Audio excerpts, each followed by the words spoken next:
Assalamualaikum warahmatullahi wabarakatuh. Kami dari kelompok 4 Kewirausahaan Digital akan melakukan wawancara sebagai pemenuhan tugas lapangan. Sebelumnya, saya akan memperkenalkan anggota kelompok kami. Yang pertama, saya sendiri, Keila Larasati, kemudian Rai Gildan, Intan Puspita, Olivia Toliboto Rambir, dan juga Natasha Triutami. Adapun Kak Aurin sebagai narasumber kami pada kali ini. Untuk Kak Aurin, dipersilakan memperkenalkan diri. Oke, terima kasih Keila. Halo semuanya, selamat sore. Nama aku Aurin Amorivia, biasa dipanggil Aurin. Aku saat ini sedang berkuliah di Universitas Negeri Jakarta, jurusan Manajemen Pemasaran, angkatan 2020. Terima kasih Kak Aurin. Langsung saja. Dari informasi yang sudah kita dapat, Kak Aurin ini memanfaatkan platform Instagram untuk memulai usahanya. Produk yang Kak Aurin jual salah satunya itu adalah Fudgy Brownies. Nah, kita akan mengajukan beberapa pertanyaan terkait usaha yang Kak Aurin jalani.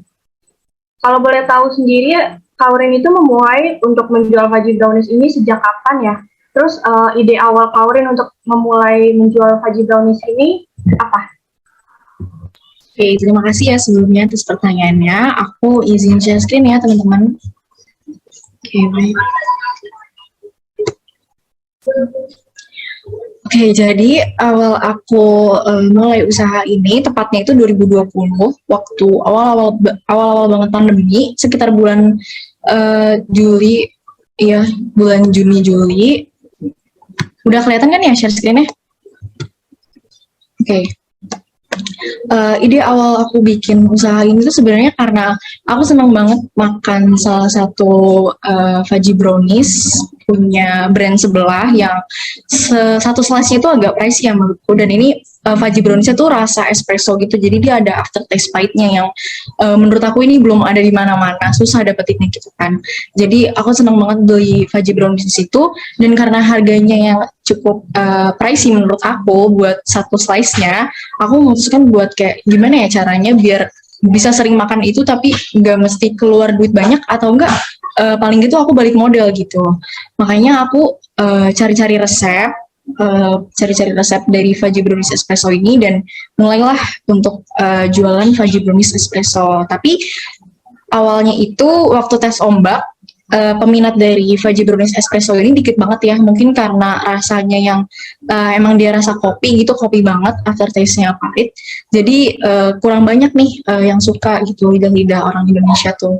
Jadi aku balik lagi ke Fudgy Brownies yang awal banget, Fudgy Brownies yang nyoklat doang gitu buat usaha aku ini, kayak gitu. Baik, untuk pertanyaan berikutnya akan disampaikan oleh rekan saya. Oke, untuk Kak Aurin sendiri, manajemen pengelola usahanya apa aja yang dilakuin? Oke, terima kasih Intan atas pertanyaannya. Jadi untuk pengelolaan usaha ini, aku nih sendiri ya, gak punya karyawan, cuman berdua aja sama sepupu aku kebetulan yang juga tinggal di rumah aku. Tapi untuk kepalanya itu tetap aku, seperti mulai dari marketing, terus juga keuangan, terus kayak bikin sistemnya, SOP, standar operational procedure-nya, dan resep-resep itu juga aku yang nyicip sendiri, maksudnya aku yang nyari dan modifikasi sendiri. Baru deh untuk kalau pas semuanya itu udah jadi, aku serahkan ke sepupu aku ini untuk backingnya dan lain-lain seperti itu. Tapi untuk keuangan, marketing, kontennya itu semuanya aku sendiri.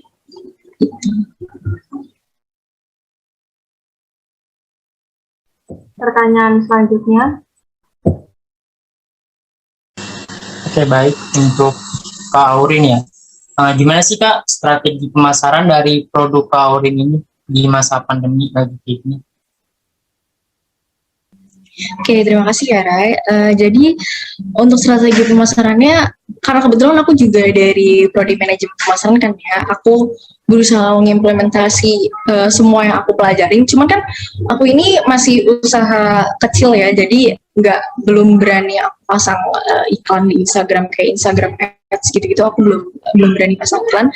Semuanya aku bikin sendiri, kayak contohnya ya kayak gini nih.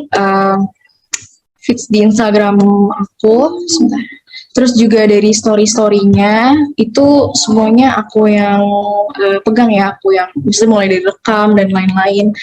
Dari properti-propertinya juga itu beli sendiri, tinggal di foto aja gitu depan rumah. Dan hal menurut pengamatan aku ya, jadi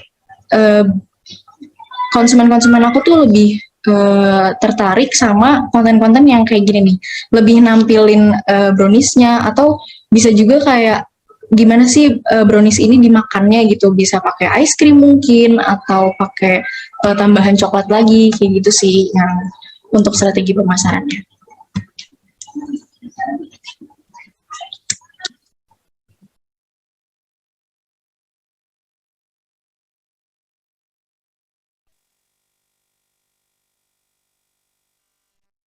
Untuk pemasarannya itu cuma di Instagram aja ya Kak? Apa ada lagi? Ya, untuk pemasaran itu cuma di Instagram aja, sama paling mungkin di story-story WA gitu. Jadi aku lebih ke story aja sih yang gampang dilihat banyak orang seperti itu. Nah, terus kalau misalnya kayak pengirimannya itu aku pakai GrabSend ya, pakai GrabSend same day ataupun instan itu masih aman-aman aja kok. Jadi sih pakai GrabSend atau enggak GoSend gitu teman-teman.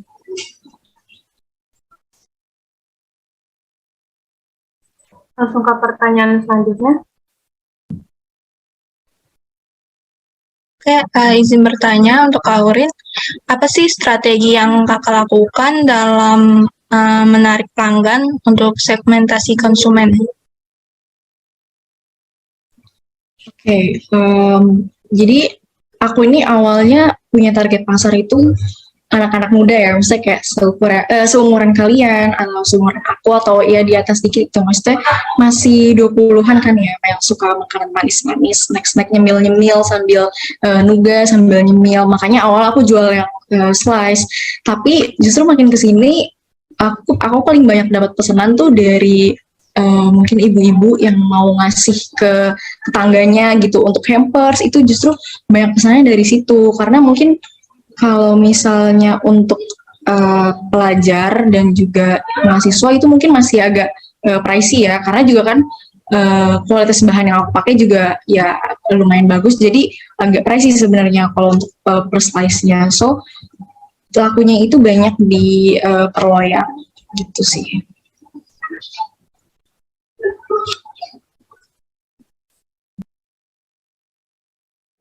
Langsung ke pertanyaan berikutnya. Yang terakhir nih, Aurin, berapa sih bagaimana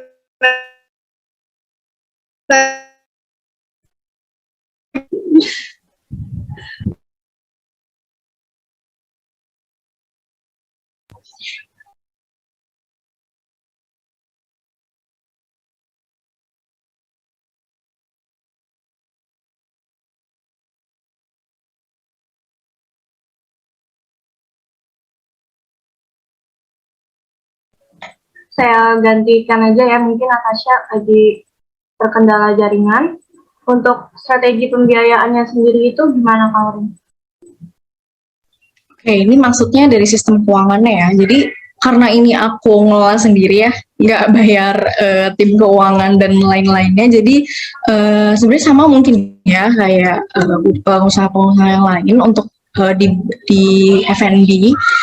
Selain masukin modal bahan baku utama di harga jual, aku juga masukin beban tetap seperti kayak buat listrik yang aku pakai, terus juga tenaga kerja, dan listrik itu dihitungnya dari seberapa lama aku baking brownies itu gitu. Misalnya aku tuh biasanya baking itu sebenarnya baking itu cuman sejam ya, cuman kan untuk pembuatan dan lain-lainnya, entah itu masang topping atau ini adonannya, itu juga kan makan waktu. Nah, itu masuk di tenaga kerjanya tuh, jamnya yang nambah. Terus kalau untuk investasi sendiri, aku ada masukin biaya investasi, yaitu buat investasi alat sih, karena alat itu kan sekali beli dan dipakai untuk ya semasa aku di jualan ini gitu. Jadi investasinya cuma investasi alat seperti itu.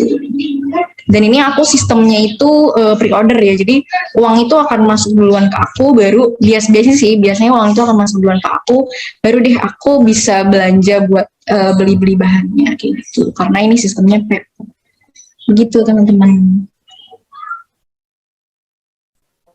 Baik, jadi dari yang sudah Kak Aurin sampaikan, Kak Aurin ini tuh memulai usahanya sudah berjalan kurang lebih 2 tahun ya Kak. Terus awalnya itu terinspirasi dari brownies brand lain yang kemudian dicoba untuk dimodifikasi, dibuat sendiri, kemudian dijual. Namun karena peminat untuk brownies espresso itu masih terbilang sedikit karena rasanya yang aftertaste-nya itu pahit, jadi Kak Aurin ini mencoba untuk menjual brownies dengan rasa lain yang cocok di lidah banyak orang. Ya, Mungkin itu saja Kak pertanyaan dari kelompok 4. Terima kasih banyak atas waktu yang sudah diluangkan. Kurang lebihnya mohon dimaafkan. Assalamualaikum warahmatullahi wabarakatuh. Terima kasih ya teman-teman semua. Ya, terima kasih kembali Kak.